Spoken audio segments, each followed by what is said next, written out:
Hindi cinema और संगीत के जो प्रेमी हैं वो किशोर कुमार के भी प्रेमी होंगे, ऐसा मैं मानता हूँ।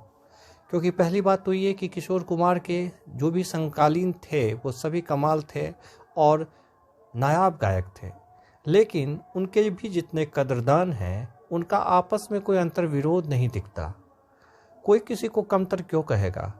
क्या ये मुमकिन है कि रफ़ी साहब को सुनने वाला किशोर कुमार को नापसंद करे या किशोर कुमार को सुनने वाला मन्ना डे को नापसंद करे? ऐसा संभव नहीं है। फिर भी आप किसी व्यक्ति विशेष के खास कदरदान हो सकते हैं। किशोर कुमार केवल इसलिए याद रखे जाने योग्य नहीं हैं कि उनके गाने बहुत खूबसूरत हुए, बल्कि वो इसलिए भी याद किए जाने के लायक हैं कि उन्होंने उनका अंदाज, उनकी हंसी मजाक, उनके जिद और उनके जीवन से जुड़े हुए कई रोचक प्रसंग भी ऐसे हैं जो किशोर कुमार की तरफ लोगों को आकर्षित करते हैं। किशोर कुमार एक हट्टी, जिद्दी और मासूम से बच्चे की तरह दिल रखने वाले व्यक्ति थे। अब ये संयोग देखिए कि किशोर कुमार के समय में दिल्ली के तख्त पे जो हुक्मरान मौजूद थी वो इंदिरा गांधी थी। इंदिरा गांधी के लिए ये शब्द मैंने इसलिए कहे क्योंकि हर कोई ये जानता है कि उनका मिजाज कैसा था, उनकी शासन पद्धति कैसी थी और वो कितनी सख्त मिजाज थी। मैं यहाँ उनकी तारीफ़ और आलोचना में नहीं जा रहा, मैं केवल उस प्रसंग विशेष की बात करना चाहता हूँ। समय इमरजेंसी की थी। कांग्रेस के लिए खुद को इस तरह से शो करना कि वो देश के आम लोगों से जुड़ी हुई है ज़रूरी था, और ऐसे में उन्होंने किशोर कुमार की आवाज़ की ज़रूरत को महसूस किया।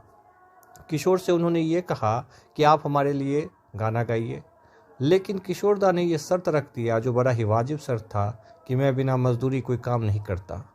फिर क्या था? ये बात कांग्रेस प्रमुख को नागवार गुजरी और उन्होंने किशोर कुमार पर 3 साल के लिए बैन लगा दिया।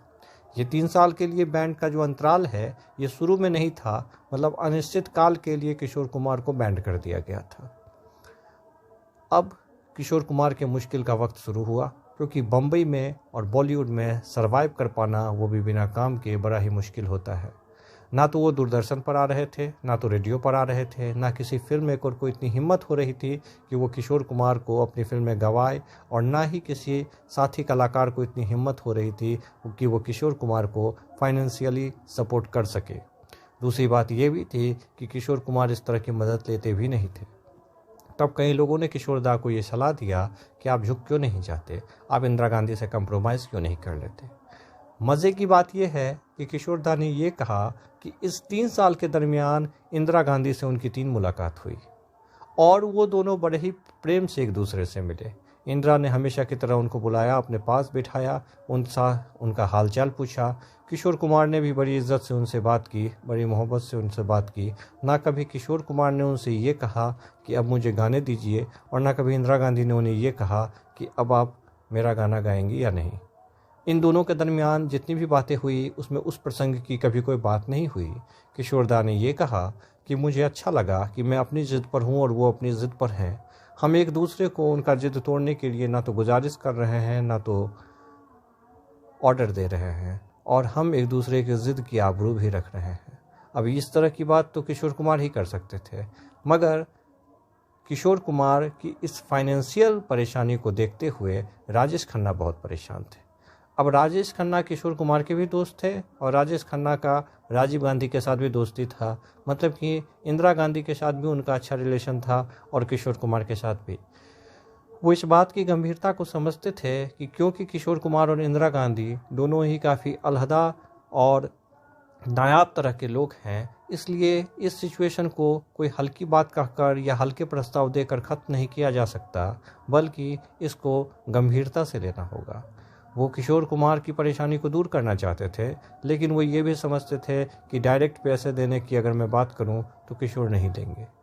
ऐसे में राज कपूर के यहाँ पार्टी थी और प्राण साहब ने ये बात उठा दी कि आजकल तो ये चलन चल गया है कि जिस हीरो के लिए गाना गाया जाता है इस तरह से गाया जाता है कि जैसे वो खुद ही अपनी आवाज़ में गा रहा हो, और इसकी शुरुआत रफ़ी साहब ने की है। बात बिल्कुल सही थी।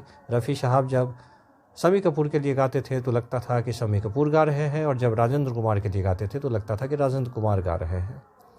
तब प्राण ने पूछा कि अब ये बताया जाए कि आज के सुपरस्टार राजेश खन्ना अपनी आवाज़ किसे बनाएंगे। राजेश खन्ना ने तपाक से कहा किशोर दा और कौन। राजेश खन्ना ने ये कहा कि जब किशोर कुमार मेरी गाना गाते हैं तो मुझे बहुत अच्छा लगता है और मुझे लगता है कि जो मैं इमोशन महसूस कर रहा होता हूँ उस गीत में अपने अभिनय के जरिए, उसी इमोशन को किशोर कुमार भी महसूस कर रहे होते हैं। हालांकि और भी बड़े बड़े सिंगर हैं और मैं सबकी इज्जत करता हूँ, लेकिन किशोर जब मेरा गाना गाते हैं तो एक अलग तरह की रोमानियत होती है। किशोर समझ गए थे राजेश खन्ना की इस बात को और ये भी समझ गए थे कि वो उनकी मदद करना चाहते हैं, पर वो उनकी इस प्यार को बहुत ही प्यार से स्वीकार किए। और उसके बाद आप याद करेंगे या अगर आप सुनेंगे तो आप देखेंगे कि किशोर कुमार ने राजेश खन्ना के लिए जितने भी गीत गाए वो सारे गीत बहुत खूबसूरत हैं। चाहे मेरे सपनों की रानी हो या कुछ तो लोग कहेंगे, ओ मेरे दिल के चैन, या और भी बेशुमार गाने जो राजेश खन्ना ने किशोर कुमार के लिए गाए, और तब सोने पे सुहागा हो जाता था अगर R.D. बर्मन उसमें म्यूजिक भी दे देते थे। आप ये कमेंट करके ज़रूर बताएं कि किशोर कुमार का राजेश खन्ना पे गाया हुआ कौन सा गाना आपको सबसे ज़्यादा पसंद है। चाहे वो ज़िंदगी प्यार का गीत है हो सकता है, या एक अजनबी हसीना से यूँ मुलाकात हो गई हो सकता है। जो भी गाना हो आप ज़रूर बताइए और चैनल को सब्सक्राइब कीजिए। ये मेरी कोशिश है कि हिंदी सिनेमा से संबंधित बातों को मैं आप तक लाऊं अपने अंदाज में।